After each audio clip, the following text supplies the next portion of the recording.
स्वागत है आपका एचजे एडुकेशन हिंदी में। आज इस वीडियो में हम लोग पढ़ेंगे ह्यूमन रिसोर्स प्लानिंग का ऑर्गेनाइजेशन को क्या नीड है। किसी भी ऑर्गेनाइजेशन में ह्यूमन रिसोर्स प्लानिंग का क्या ज़रूरत होता है। इसके अलावा हम लोग पढ़ेंगे कि ह्यूमन रिसोर्स प्लानिंग ऑर्गेनाइजेशन के लिए इतना इम्पोर्टेंट क्यों है।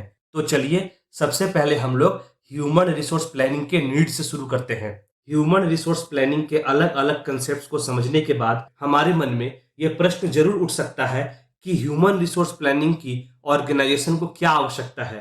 ऑर्गेनाइजेशन को ह्यूमन रिसोर्स प्लानिंग का क्या नीड है। अपने गोल्स को अचीव करने के लिए ऑर्गेनाइजेशन को अलग अलग एक्टिविटीज परफॉर्म करनी होती है और इतना ही नहीं, ऑर्गेनाइजेशन के बाकी संसाधन, बाकी रिसोर्सेज का उपयोग सही तरह से हो जाए, इसके लिए भी ह्यूमन रिसोर्स की आवश्यकता होती है। तो ह्यूमन रिसोर्स को लेकर एक प्रॉपर प्लानिंग बहुत जरूरी होता है। तो चलिए ऑर्गेनाइजेशन में ह्यूमन रिसोर्स प्लानिंग के नीड्स को, आवश्यकता को एक एक कर समझते हैं। पहला है जरूरत को एस्टिमेट करना। ह्यूमन रिसोर्स का प्लानिंग इसलिए परफॉर्म किया जाता है ताकि ऑर्गेनाइजेशन में appropriate number of employees available रह सकें। अगला नीड है एम्प्लॉय को ट्रेनिंग प्रोवाइड करना।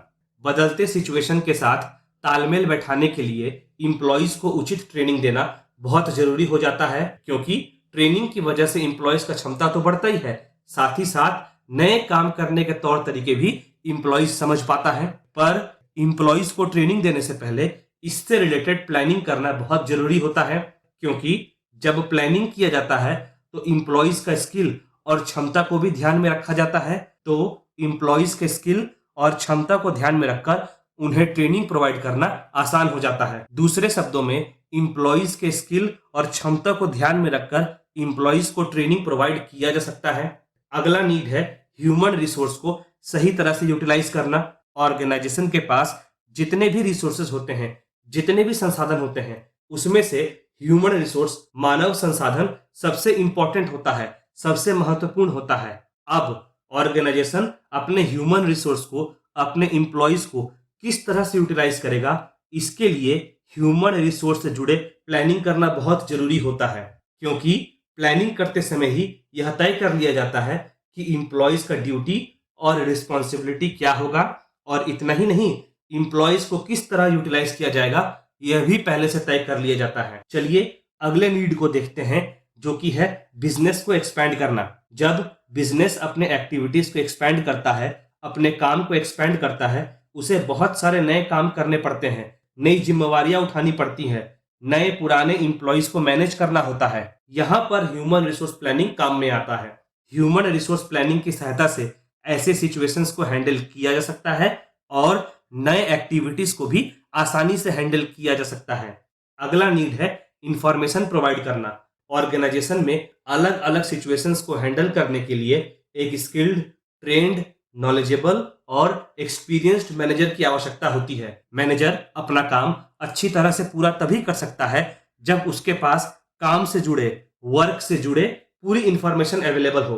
ह्यूमन रिसोर्स प्लानिंग की सहायता से मैनेजर को इंफॉर्मेशन आसानी से प्रोवाइड किया जा सकता है, क्योंकि प्लानिंग करते समय सारे रिलेटेड इंफॉर्मेशन पहले से ही इकट्ठा कर दी जाती है, पहले से ही कलेक्ट कर लिया जाता है। अगला नीड है काम के लिए सपोर्ट देना। एक एम्प्लॉय अपना काम अच्छे से पूरा तभी कर पाता है जब उसके पास जरूरी टूल्स, टेक्निक्स, गाइडेंस, सपोर्ट आदि हो। ह्यूमन रिसोर्स प्लानिंग की सहायता से एम्प्लॉयज को रिक्वायर्ड टूल्स, आवश्यक टूल्स, टेक्निक्स, गाइडेंस, सपोर्ट आदि आसानी से प्रोवाइड किया जा सकता है, क्योंकि प्लानिंग करते समय यह पहले से ही सोच लिया जाता है कि एम्प्लॉयज को कैसे टूल प्रोवाइड किया जाएगा, एम्प्लॉयज काम करते समय कौन से टेक्निक को फॉलो करेंगे, एम्प्लॉयज को गाइडेंस कैसे प्रोवाइड किया जाएगा, एम्प्लॉयज को मोटिवेट कैसे किया जाएगा आदि। अगला नीड है एम्प्लॉयज का प्रोडक्टिविटी। जब ह्यूमन रिसोर्स से जुड़े प्लानिंग की जाती है, तब प्लानिंग करते समय ही एम्प्लॉयज का प्रोडक्टिविटी का एस्टिमेट कर लिया जाता है। एम्प्लॉयज का प्रोडक्टिविटी के बारे में अंदाज लगा लिया जाता है और एस्टिमेशन कर लेने के बाद फिर एम्प्लॉय का प्रोडक्टिविटी को एनालाइज किया जाता है। अच्छा, एक बार जब एम्प्लॉयज के प्रोडक्टिविटी के बारे में इंफॉर्मेशन मिल जाता है, फिर उसको ध्यान में रखकर एम्प्लॉयज को काम और रिस्पॉन्सिबिलिटी सौंपा जा सकता है। जब एम्प्लॉयज को सौंपा गया काम और रिस्पॉन्सिबिलिटी उनके प्रोडक्टिविटी के अनुसार होगा, तो इससे होगा ये कि काम स्मूथली पूरा होगा, काम सही तरह से पूरा होगा और इम्प्लॉइज अपने रिस्पॉन्सिबिलिटी को भी अच्छी तरह से निभा पाएंगे और इम्प्लॉइज अपने रिस्पॉन्सिबिलिटी को और बेहतर तरह से निभा पाएंगे। अगला पॉइंट है वर्कफोर्स का रिप्लेसमेंट। हो सकता है एक वर्कर, एक एम्प्लॉय अपने पोस्ट से रिटायर हो जाए, अपने जॉब से रिटायर हो जाए या एक जगह से दूसरी जगह ट्रांसफर कर दिया जाए, एक डिपार्टमेंट से दूसरे डिपार्टमेंट में ट्रांसफर कर दिया जाए। तब उस सिचुएशन में, उस परिस्थिति में वह पर्टिकुलर पोस्ट खाली हो जाता है, वह पर्टिकुलर पोस्ट वेकेंट हो जाता है। ह्यूमन रिसोर्स प्लानिंग उस खाली पोस्ट को भरने में हेल्प करता है। कौन सा इंप्लॉय उस पोस्ट में लाया जाएगा, उस पोस्ट में इंप्लॉय को लाने का क्या क्राइटेरिया होगा, यह सब ह्यूमन रिसोर्स से जुड़े प्लानिंग का हिस्सा होता है।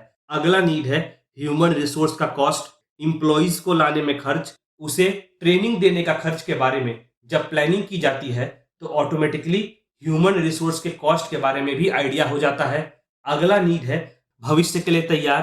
ह्यूमन रिसोर्स प्लानिंग फ्यूचर को, भविष्य को ध्यान में रखकर किया जाता है। फ्यूचर अनसर्टेन यानी अनिश्चित होता है। फ्यूचर में ऑर्गेनाइजेशन के सामने कैसी भी स्थिति हो सकती है, खासकर ह्यूमन रिसोर्स से जुड़ा। तो इस सिचुएशन में, इस परिस्थिति में अगर प्लानिंग पहले से ही की जाती है तो ऑर्गेनाइजेशन फ्यूचर के लिए, भविष्य के लिए तैयार हो जाता है। अब तक हमने ह्यूमन रिसोर्स प्लानिंग के नीड्स को पढ़ा। हमने पढ़ा कि किसी भी ऑर्गेनाइजेशन के लिए ह्यूमन रिसोर्स प्लानिंग इतना जरूरी क्यों होता है। चलिए आगे बढ़ते हैं और ह्यूमन रिसोर्स प्लानिंग के इंपॉर्टेंस को पढ़ते हैं और जानते हैं किसी भी ऑर्गेनाइजेशन के लिए ह्यूमन रिसोर्स प्लानिंग इतना महत्वपूर्ण, इतना इंपॉर्टेंट क्यों होता है। ह्यूमन रिसोर्स प्लानिंग ऑर्गेनाइजेशन में स्टाफ के नंबर को बैलेंस करने में हेल्प करता है, जिससे ऑर्गेनाइजेशन का काम सही से चलता रहता है और साथ ही साथ रिसोर्सेज का वेस्टेज भी नहीं होता। वेस्टेज का मतलब होता है ना तो कोई इंप्लॉय खाली बैठा होता है, ना ही कुछ इंप्लॉयज को सारे काम सौंप दिए जाते हैं। ऑर्गेनाइजेशन में सारे काम इंप्लॉयज में सही तरह से, उचित तरह से बटा होता है। किसी भी ऑर्गेनाइजेशन के लिए ह्यूमन रिसोर्स प्लानिंग बहुत इंपॉर्टेंट होता है। चलिए एक एक कर उस इंपॉर्टेंस को, उन महत्व को समझते हैं। पहला है ऑर्गेनाइजेशन के एक्टिविटीज को परफॉर्म करना। आज के समय और सिचुएशन में ह्यूमन रिसोर्स को प्रॉपरली हैंडल करना बहुत जरूरी होता है।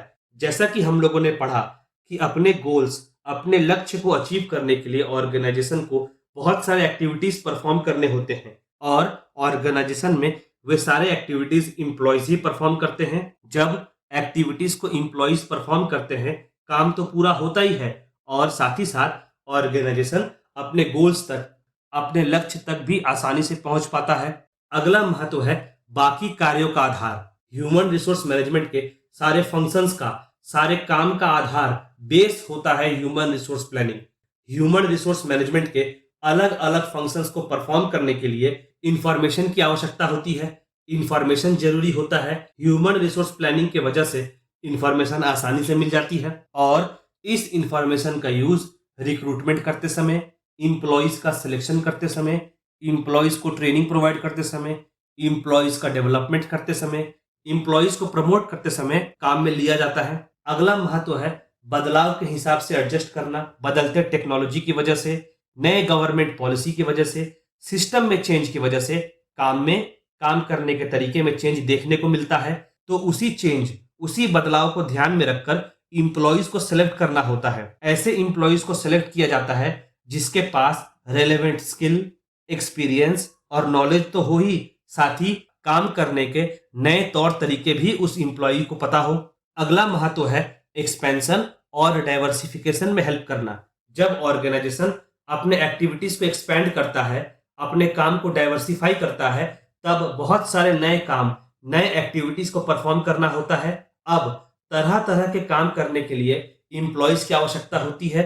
अगर ऑर्गेनाइजेशन ह्यूमन रिसोर्स से जुड़ा प्लानिंग करता है तो उसे एग्जैक्टली पता होता है कि कौन से एक्टिविटीज के लिए किस प्रकार के इंप्लॉइज की आवश्यकता होगी, किस प्रकार के इंप्लॉइज की आवश्यकता होगी, कितने इंप्लॉइज की आवश्यकता होगी।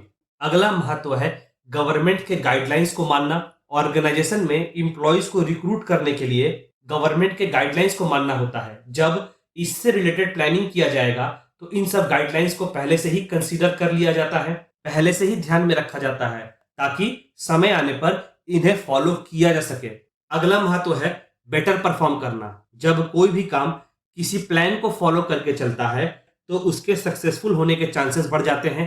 ह्यूमन रिसोर्स प्लानिंग की सहायता से इंप्लॉइज के काम करने का प्लान, वर्किंग प्लान पहले से ही बन जाता है, जिसकी वजह से उनका वर्क परफॉर्मेंस बहुत बढ़िया हो जाता है और वे अपना काम को बहुत अच्छे से परफॉर्म कर पाते हैं। अगला महत्व है इवैल्यूएशन। जब सारे इंप्लॉइज को एनालाइज किया जाता है तब उससे जुड़े स्किल, कैपेबिलिटी, स्ट्रेंथ और वीकनेस को आसानी से जाना जा सकता है।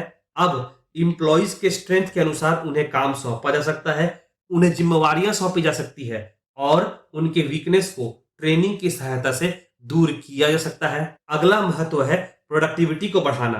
ह्यूमन रिसोर्स प्लानिंग की वजह से रिसोर्सेज और बेटर तरीका से यूटिलाइज की जा सकती है। इंप्लॉइज को उनके स्किल के अनुसार काम सौंपा जा सकता है, वर्क अलॉट किया जा सकता है, जिससे इंप्लॉइज अपने स्किल को अच्छी तरह से यूटिलाइज कर पाते हैं और उनका प्रोडक्टिविटी भी बढ़ता है।